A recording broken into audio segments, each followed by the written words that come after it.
Good evening and welcome to the Nevis Newscast. Today is Tuesday, July 12, 2016. I'm Fredisa Liebert.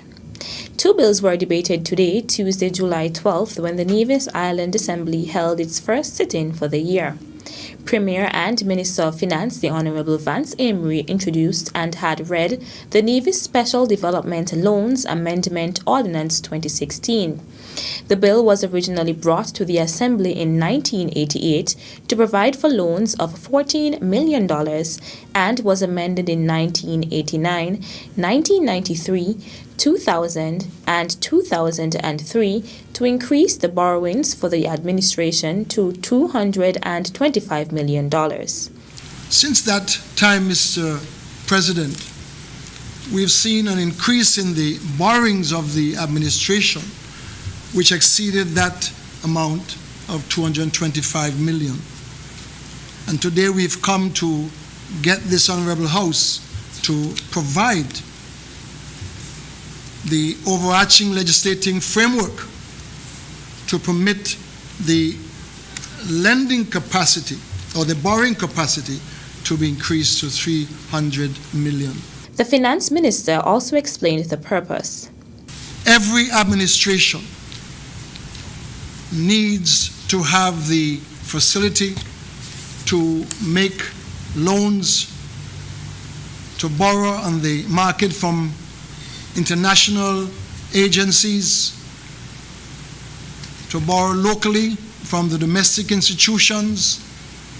And the object is to provide the necessary funding for projects which are important for the development, physical development of the country from time to time.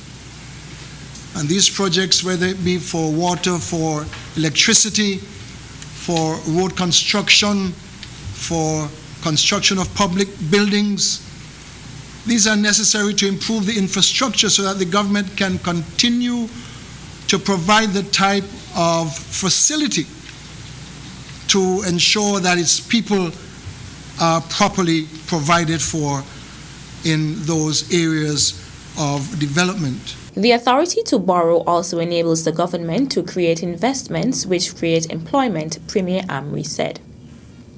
Meantime, the Finance Minister also introduced and had read the Nevis Supplementary Appropriation 2011 to 2015 Ordinance 2016, an ordinance to sanction further payments from the Nevis Island Consolidated Fund in excess of the amounts placed on the estimates for the year ending on the 31st day of December 2011 to 31st December 2015.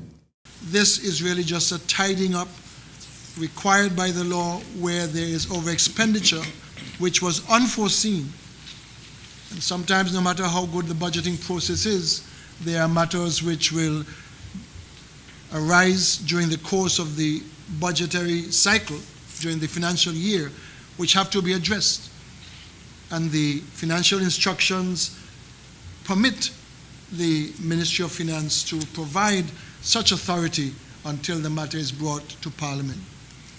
And so we are here today to ask the Parliament to provide the legal authority for the expenditure of $45,755,805.70, which had been spent under supplementary appropriations from 2011 to 2015. Mr. President, I think this bill is simple. It's asking the government, going through the proper procedures for the approval of such expenditure, and that is why this bill has been brought today. Both bills were passed. Meanwhile, today's sitting of the Nevis Island Assembly also saw the Junior Minister of Communications and Works giving an update on the Hanleys Road Rehabilitation Project. Honourable Troy Liebert addressed the Assembly during statements by ministers. To date, Mr. President, 8,000 feet of road has been excavated, resulting in about 23,000 cubic yards of material being excavated and removed. Over 8,000 feet of new water distribution mains have been laid at Hanley's Road with new service connections, new fire hydrants, new pressure reducing valves. Those have all been installed. Over 12,000 feet of curbs and slipper has been laid. Over 300 feet of covered U-drains have been installed. More than 1,000 tons of hot mix asphalt has already been placed.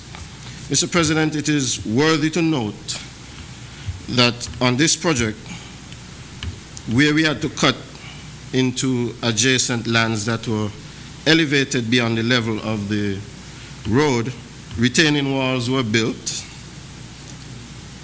to reinforce these lands. And where we had to remove fencing, new fencing was placed better than before. Mr. President, as a result, over 25,000 square feet of masonry retaining wall has been built in Hanley's Road.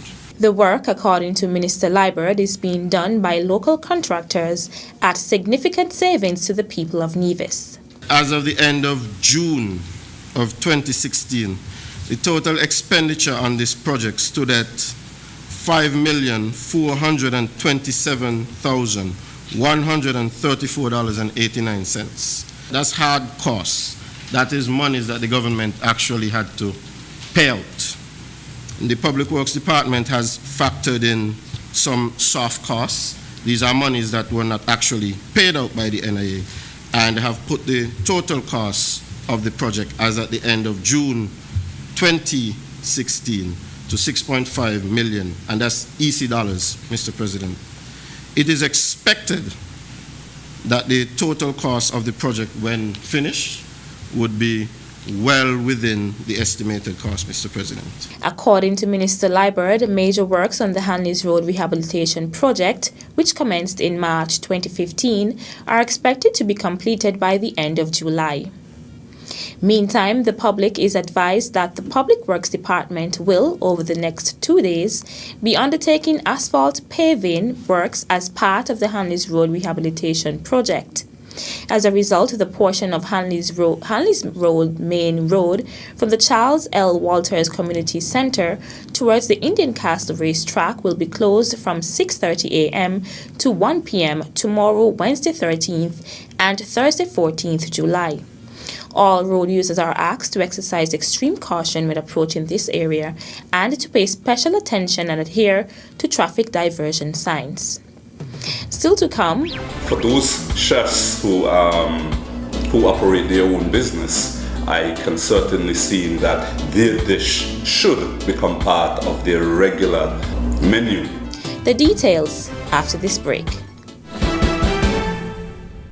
St. Kitts Nevis, get ready for Restaurant Week. It's that time of the year again for St. Kitts Nevis Restaurant Week. Save the date, July 13th through the 24th, 2016, for the second annual St. Kitts Nevis Restaurant Week. Restaurants across St. Kitts and Nevis will offer special menus at discount prices every day, July 13th through the 24th. Visit the Restaurant Week website, www.restaurantweek.kn. Check out which restaurants are participating and make reservations to dine out as much as you can, July 13th through the 24th. Restaurant Week, got the time for sure.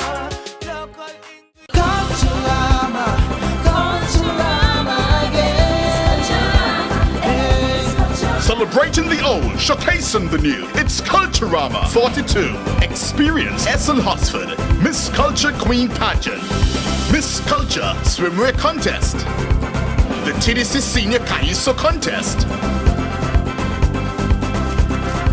the Talented Youth and Junior Calypso Contest,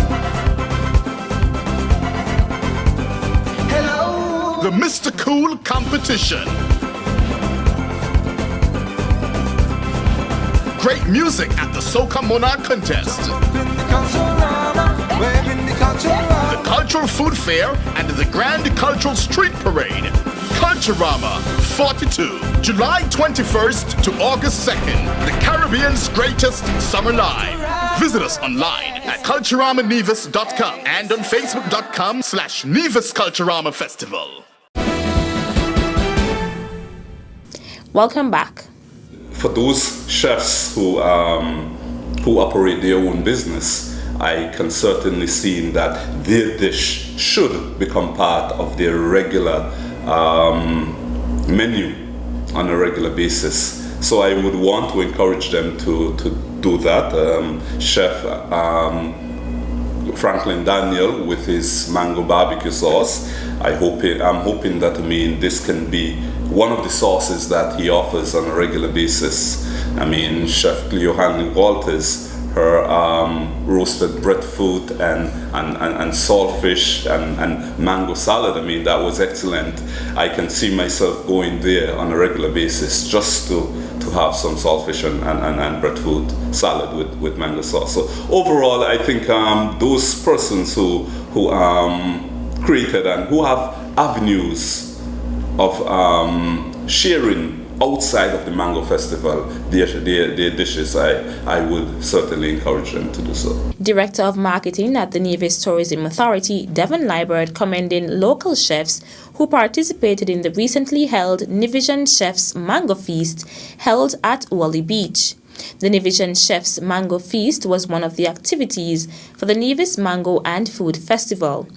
Liebert made an appeal to farmers with regard to future Nevis Mango and Food Festivals. We would want to invite our farmers who have mango trees and who would have mangoes to, whenever they hear about the news about the Mango Festival coming up, come to the office and let us know if you have a supply of mangoes that you'd want to have on display or have for sale, so that at least we could have that additional feature for the event. We're thinking of some other ways of enhancing the overall experience, not just the Nevision Chef Mango Feast, but the overall experience of the weekend activities. And certainly as time goes by, we will develop these ideas and make it into a much bigger and fun experience for our local population and our visitors alike. Director of Marketing at the Nevis Tourism Authority, Devon Liebert. 8 students who were awarded scholarships by the Cuban government to study in Cuba in the disciplines of health technology, civil engineering, and medicine say they look forward to their studies with excitement, as this is a big step for them. Carrie Busu and Ava Spencer Crawford will study health technology. Monique Harry, Simoneth Williams, Davishon Buckshan, Tishima Brown, and Javincia Matthew will study medicine, while Andre Hanley will study civil engineering. The students were awarded the scholarships at the Cuban Embassy Annual Scholarship Awards ceremony on July 1st. The students gave their promise to do their utmost best and to represent St. Kitts and Nevis as true ambassadors. They expressed gratitude to the Government of National Unity for supporting them in their endeavors. They also thanked the Cuban government for affording them the opportunity to study in Cuba. That's it for this edition of the Nevis Newscast. On behalf of all of us here at the Department of Information, I'm Fredesia Liebert. Thank you for viewing.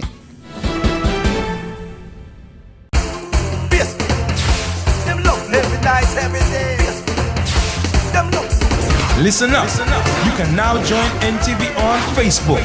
Add us as a friend or check out the NTV Facebook fan page for updates and discussions, as well as pictures and videos. An archive of the Nevis Newscast is available on NTV on Facebook. Join us.